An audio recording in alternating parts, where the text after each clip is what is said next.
We've received quite a bit of interest in my free to be workshop, so to that effect, beneath this video is a link that will give you a description for the workshop, and we've also included a special discount. So if that's something you would be interested in, I would invite you to click that link, and I hope that you would find the course to be quite beneficial.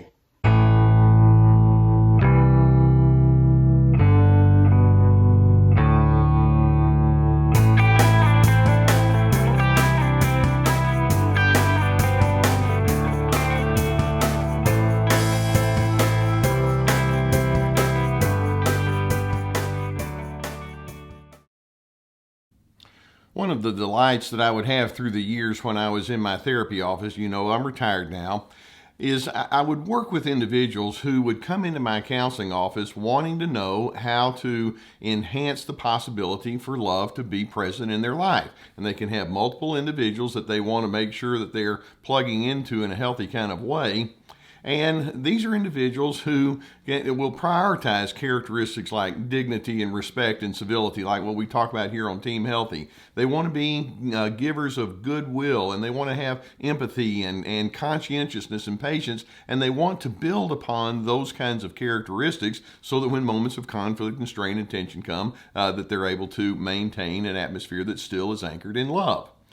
One of the biggest problems that these individuals can have is they can say, well, I'm deeply committed to this, but the individuals that I want to share my love with most, they're not having it. And they might cite it's the person that they live with, their lifelong partner. It may be an elderly parent who's become more and more difficult. It may be a sibling whose life has fallen apart and they take their frustrations out on the individual who wants to love. It could be an adult son or daughter, or it could be that someone that they thought was their best friend, but turned out that it was more sour than they once realized. And one of the things that I would tell individuals, and this is kind of a hard truth to accept, and that is high awareness comes with a price. There are times when you're a high awareness person and you're someone that says, I want to live with lofty ideals leading the way. In fact, frankly, I can pull it off. I can do it. And then you turn to that key person in your life that you want to share love with, and it's like they're not having it, are they? And this creates a real strain and difficulty for you because it's like, but the stakes are so high and the potential downside is so painful. And my response is yes, it is. Let's see if we can get an understanding of what's going on between you and that person that you love who is unable to receive and reciprocate love. How are we going to come to terms with this? Now, let's understand first, when a person has that strong narcissistic bent, they can still say the words, I love you. And they can say, oh yeah, I want to enter into that too. Or if it's not in a familial or a family kind of relation, or a romantic kind of relationship, they might want to say, I have a high regard for you. But when narcissists enter into that kind of space, they bring an entirely different mindset. Let's keep in mind multiple things about the narcissist. First, when narcissists consider that the notion of love, they're living in a fantasy land. They have all of these idealistic notions about how it's supposed to play out, and you can just imagine it all comes back to, I want people to admire me. I want people to adore me. I want people to make me feel wonderful, and I want to be around individuals who will just hold me up as someone real special. And so when they go into loving encounters with you, they're thinking, yep, and there's going to be a whole lot of sugar coming back, and I want to have my sugar fix taken care of. And my thinking is, well, that's nice, and perhaps you can maintain it for a while, but it's not sustainable. It's not something that's going to last forever and ever, because you see, this brings to another thought, and that is narcissists basically hide their own flaws. They hide their own inadequacies. And so when your flaws and your inadequacies come along, they're not in a mindset to know what to do with it. It's like, well, I don't know what I'm supposed to say to you when you show yourself to sometimes be forgetful or you said something insensitive.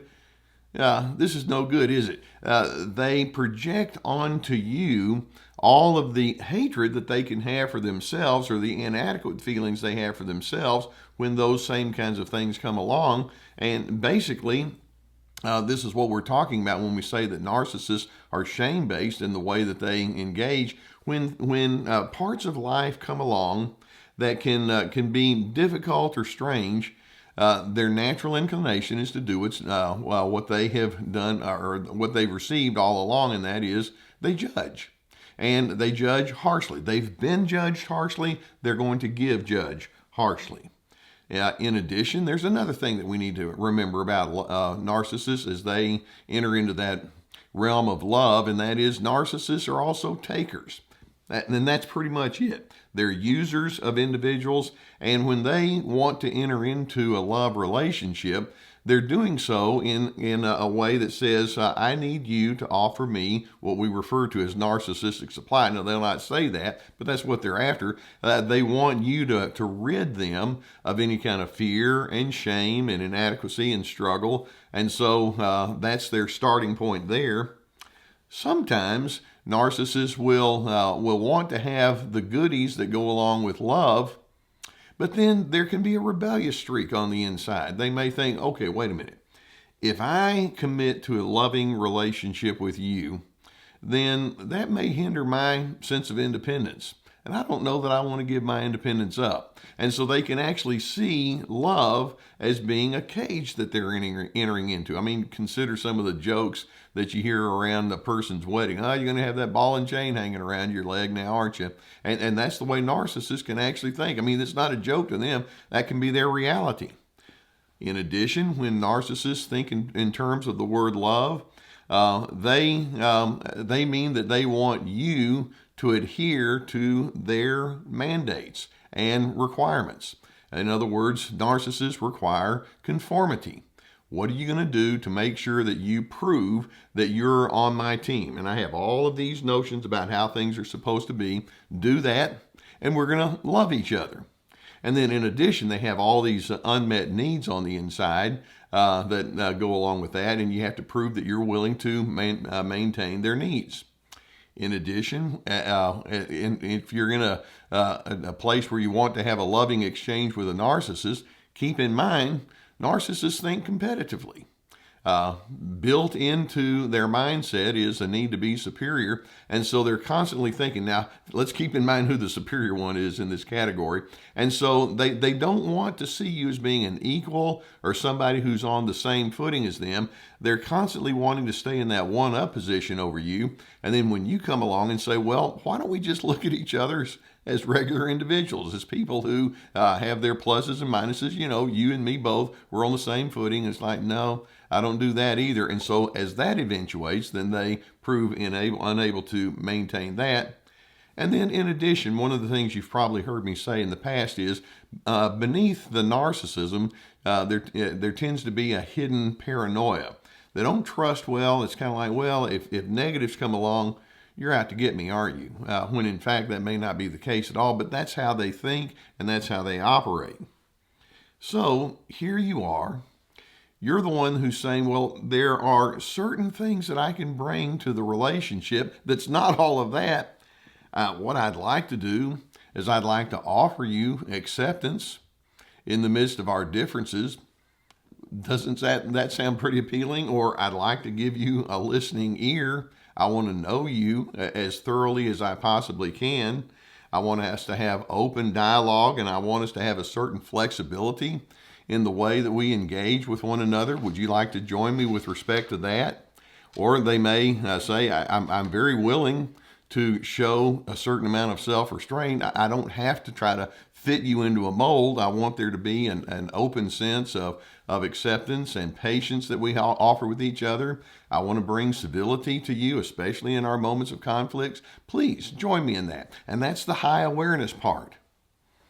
And the narcissist would come back to something of that nature and say, no, I don't do that. And then if they were honest, then they would also say, of course, you're not going to hear this, remember, my lifestyle is built upon me being in control. I'm a selfish person. I'm a user of persons. You always have to keep that in mind. And then you go back into your way of thinking. It's like, that's not love. I want to come up with a manner of interaction with you that's based on all of those other more healthy kinds of ways. Now, reality is that there are just some people who are devoid of the ability to love. And there's a susceptibility that you have that can actually be a little similar to where the narcissist is coming from. And the susceptibility is you too can appeal to an idealistic way of life, just like the narcissist does. And their idealism, of course, is very self-rewarding. And sometimes you'll have to remind yourself there's idealism and then there's realism. And in realism, there's pain. In realism, there are simply some individuals that'll say, nope, I'm not going along with you on that. I reject you. And even though I don't have good reason to, they can project all of their chaos into you. And so we go back and say, well, what if the narcissist is someone that you want to love and yet they're not having it? First, I'm going to suggest to you, allow yourself the privilege to grieve. Grief would not be grief if you didn't have some form of love. And I know it's hard, but you're going to need to grieve the loss. A second thing I also want to encourage you is try to become aware of the concept of trauma bonding. Now, I have multiple other videos on that topic, but sometimes you can be so bonded to the person who actually brings trauma and strain and stress on the inside of you that you wind up losing yourself to their pathology. Be very aware that you can't afford to hand over your personal stability to someone, even if it's someone that's of ultimate importance to you. Sometimes you're going to need to let go. But then, even so, don't look at letting go as in the same way as quitting. You're not quitting on that person. You're allowing that individual the privilege to be free, and in their freedom, they may remain committed to all of the anti-love characteristics. I know that's hard, and I know it's not what you want, but at the same time, I'm hoping you can decide, even if these key and important individuals in my world choose not to love, I don't want to go any other path. It doesn't make sense to have an anti-love way of life. That's where I'm going. That's the path I'm going to remain on. If they ever want to join me, I'll remain open to the possibility. They're where they are, but I'm going to go ahead and stay in my state of high awareness. That's who I want to be. Now, I know that it's not easy for you to come to terms with some things like that. If you haven't already, I would encourage you to hit the subscribe button. We're going to keep more videos coming to you because I'm trying to help you figure out how we can survive some of these issues so that they won't dominate who you are. Likewise, if you have a need for therapy, and I know many times when you're dealing with something like this, it would be helpful to have a wise individual who can help break down some of the patterns that are in play with these kind of situations. I've been sponsored for years now by the people at BetterHelp.com. I've had so many people, literally as of today, a person was saying, thank you so much for referring me to the BetterHelp individuals. It's been such a refreshing adventure for me to go on that path of healing. So if the need is there, we have a link below that will take you to the online therapy. Get the help that you need. Likewise, I've put together multiple online courses. It's like signing up for an online class. Each course has at least 25 videos with lots of written documentation and guided questions. We have Ready, Set, Connect about making good connections. We also have This Is Me about establishing your boundaries. Free to be, finding yourself despite those controllers. In addition, I also have on my website access to my webinars that are 90-minute presentations, and you can go back and find those, as well as access to our podcast, many articles, my books, lots of resources. It's so good that you say, I want to be a loving person. I have key people that I want to share my love with. It's painful when that key person comes back and says, I'm not on the same page with you, nor am I going to be on the same page. I'm hoping that despite their resistance, that you can stay committed to your own healthiness, and in doing so, you can still have your elements and your moments of steadiness and decency. And in the end, it's still possible for you to find peace.